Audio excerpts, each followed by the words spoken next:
O presidente Jair Bolsonaro vetou a divulgação do relatório produzido por militares sobre a fiscalização das urnas eletrônicas no primeiro turno.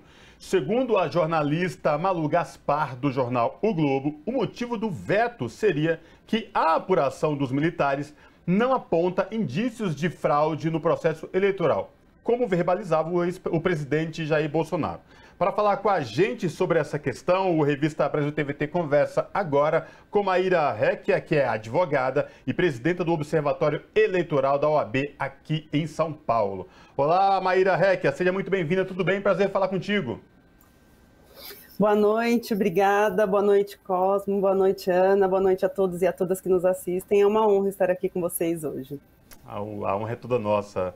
Maíra, fala pra gente, muito se falou antes do primeiro turno das eleições, com muitas notícias, questionando a integridade das urnas eletrônicas, veio os militares aí com auditoria, essa auditoria ficou pronta, só que esse relatório não está sendo divulgado. A gente queria te ouvir, você que é advogada, faz parte do Observatório Eleitoral da OAB, o que está acontecendo, por que de fato esse relatório não veio à tona, Maíra?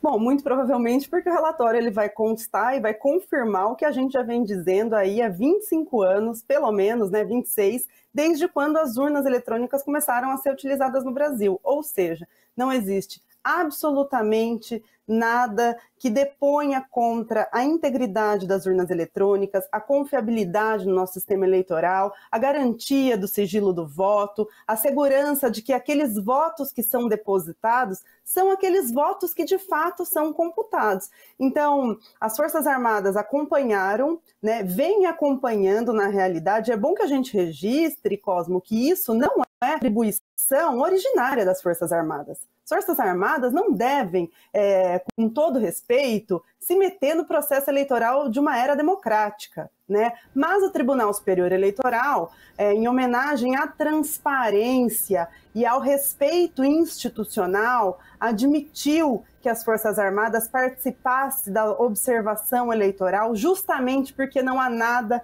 a se temer.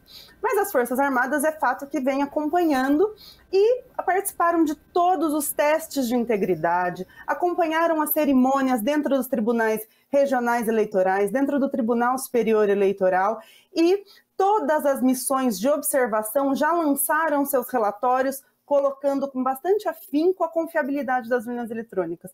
Se essa nossa instituição não declarou, ou então não divulgou até agora o seu relatório, me parece que é porque ele vai no mesmo esteio dos demais, atestando a regularidade, mas contrapõe o presidente da República, que é o maior interessado em colocar um caos eleitoral, infelizmente, nesse país.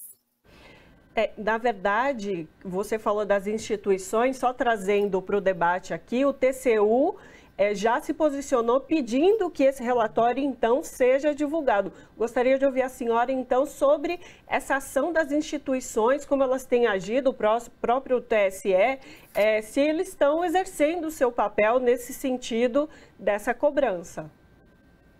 Ana, todas as instituições já declararam que as eleições elas são completamente regulares e o processo eleitoral também. O que tem agora é uma grande pressão de um lado da sociedade civil, das organizações e das instituições, que então as Forças Armadas, como acompanharam, elas então se manifestem com relação à regularidade do processo eleitoral. No estado de São Paulo, por exemplo, que a OAB São Paulo fez uma vigília cívica em favor da democracia no dia das eleições, tamanha era a preocupação com uma instabilidade, atos de violência política ou até disseminação de fake news no que diz respeito ao nosso processo eleitoral, as Forças Armadas acompanharam o teste de integridade de maneira bastante ostensiva, inclusive. Chegaram com aproximadamente 10 militares no colégio onde estava sendo, no local, no Centro Cultural, onde estava sendo feito o teste de integridade.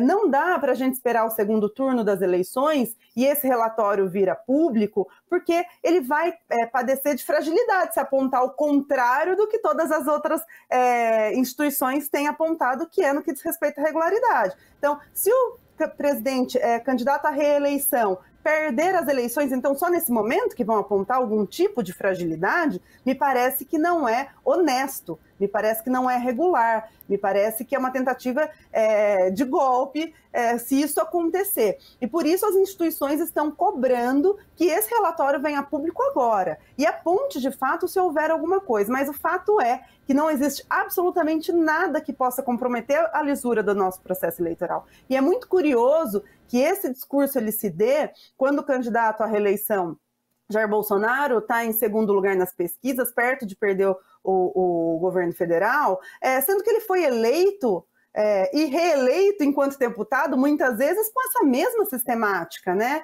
Então, é um discurso que não encontra eco dentro da comunidade jurídica, dentro das instituições, e aí me parece que, de fato, há uma fragilidade se isso acontecer após o segundo turno das eleições. Então, as instituições têm cobrado e vamos ver qual é a resposta das Forças Armadas no que diz respeito a esse relatório.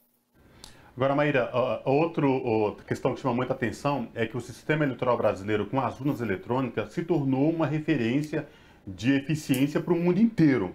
Um país da nossa dimensão realiza eleições para presidente, governadores, senadores, deputados em todo o Brasil e todo mundo fica sabendo do resultado poucas horas depois, 3, 4 horas depois, já se sabe o resultado das eleições.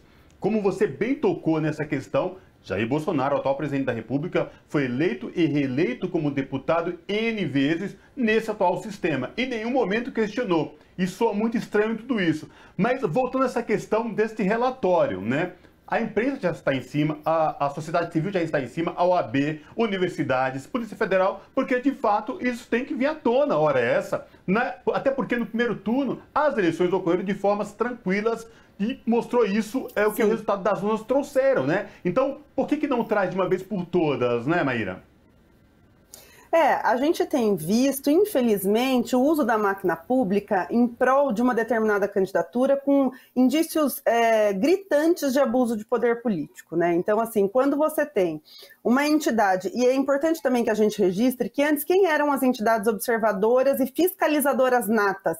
OAB, partidos políticos e Ministério Público. Esse rol, justamente em homenagem à transparência, foi aumentado para 11, onde aí se incluem as Forças Armadas.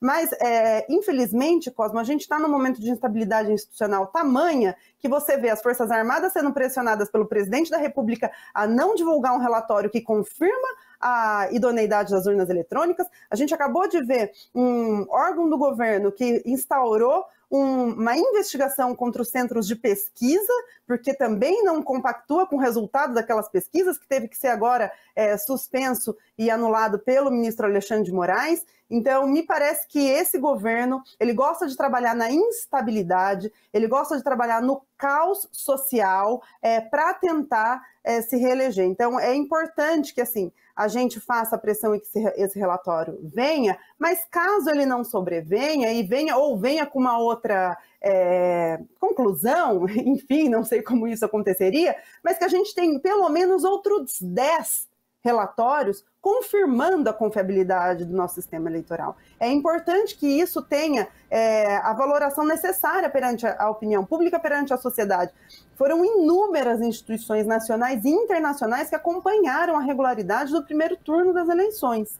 E um único relatório, ainda que manuseado, vai saber, sabe-se lá como, ele também, caso venha numa outra conclusão, não tem o condão de afastar todos os outros esses relatórios que acabaram concluindo pela completa regularidade e lisura do nosso processo eleitoral. E volto a repetir, as nossas urnas elas são auditáveis, nós temos testes de integridade, os testes aconteceram no primeiro turno da eleição, as Forças Armadas pediram a questão da biometria, foi atendido, todos os pedidos foram atendidos, então não há razão para se desconfiar do nosso processo eleitoral de depósito e cômputo dos votos. E só para finalizar, essa questão do orgulho que esse sistema eleitoral que seria, né, do Brasil e que sempre foi motivo de admiração, é importante que a gente registre que há pouquíssimo tempo, antes das urnas eletrônicas, a fraude de fato era no voto de papel. Quando aquele voto ele não era computado, você tinha fiscais que inclusive encomiam cédulas, que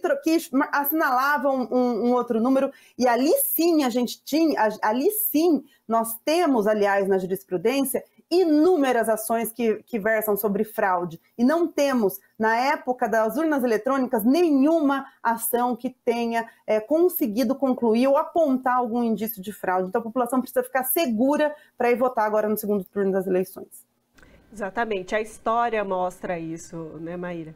Então, conversamos com Maíra Recchia, que é advogada e presidenta do Observatório Eleitoral da OAB de São Paulo. Maíra, muitíssimo obrigada pela sua participação conosco hoje aqui. Eu que agradeço, muito obrigada, boa noite a todos e a todas. Abraço. Até a próxima.